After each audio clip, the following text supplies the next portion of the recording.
आज मैं आप लोगों से एक बात शेयर करना चाहती हूँ। कल की बात है कि मैं गार्डन में बैठी थी। हमारे जो आश्रम है सरोवर, इसके पास में ही सरिंग सरोवर है। प्रायः वहाँ हम लोग टहलने जाते हैं। तो कल मेरा मन किया कि मैं वहाँ थोड़े से बैठी, तो मैंने अपनी आस्ती लगाई और वहीं पर मैं बैठ गई। कुछ देर तो मैं अकेली बैठी रही, कुछ चिंतन नहीं करती रही। उसके बाद 3 लड़के आए वहाँ पर। 3 लड़के आए और वो 3 लड़के जस्ट मेरे सामने बैठे, जहाँ पे दूसरी कुर्सी लगी हुई थी वहाँ पे जस्ट मेरे सामने बैठे।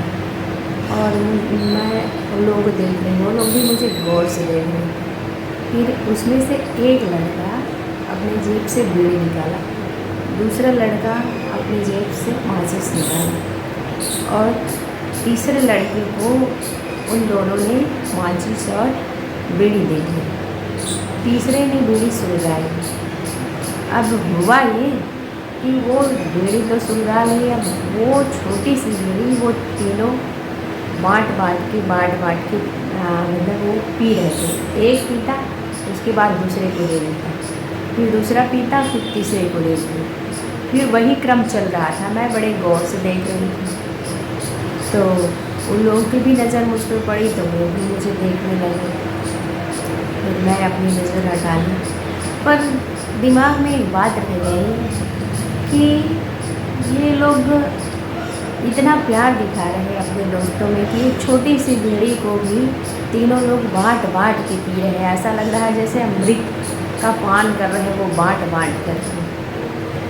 इससे मुझे 2-3 बातें मेरे दिमाग में आई कि देखो, जहर जैसी चीज़ों को भी लोग बाँट के पी रहे हैं।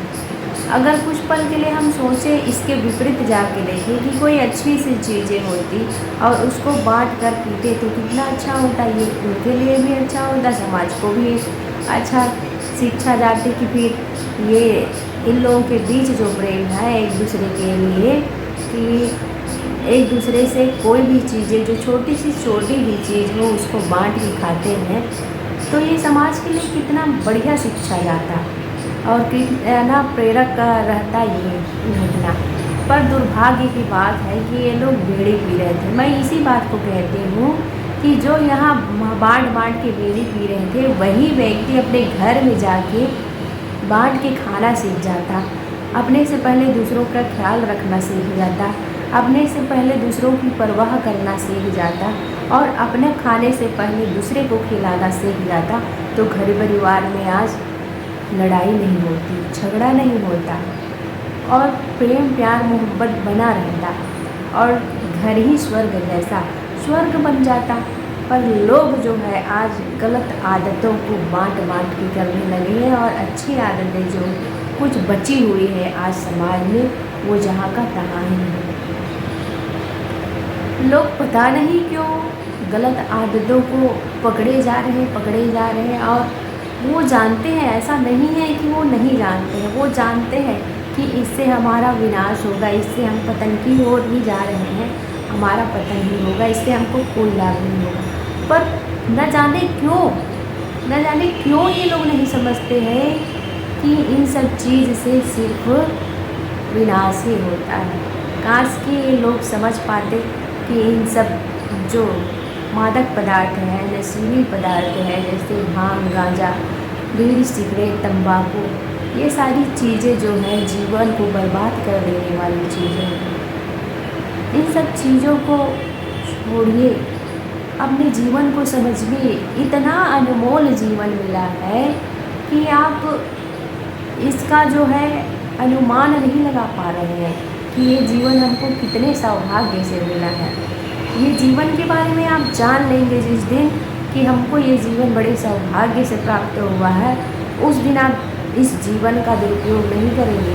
इस जीवन में जो जितना भी हमको समय मिला है, जितना भी आपको समय मिला है, उन सभी समय का, उन पूरे के पूरे समय का आप सदुपयोग करेंगे, ना कि दोस्त यारों के साथ बेकार में बाहर जाके दंगे फैलाना बेकार की हंसी मजाक करना और नशीली चीज़ों का सेवन करना, ये सब नहीं करेंगे आप, ये सब कुछ भूल जाएंगे। बशर्ते सिर्फ आपको अपने जीवन को जानना है। और अपने जीवन को जानने के लिए क्या करना है?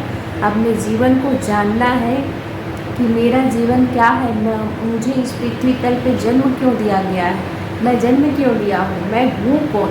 इन सब चीज़ों को जानने के लिए आपको एक सच्चे सद्गुरु की आवश्यकता होगी। आप संत गुरुजनों के सानिध्य जाइए, सत्संग कीजिए, स्वाध्याय कीजिए।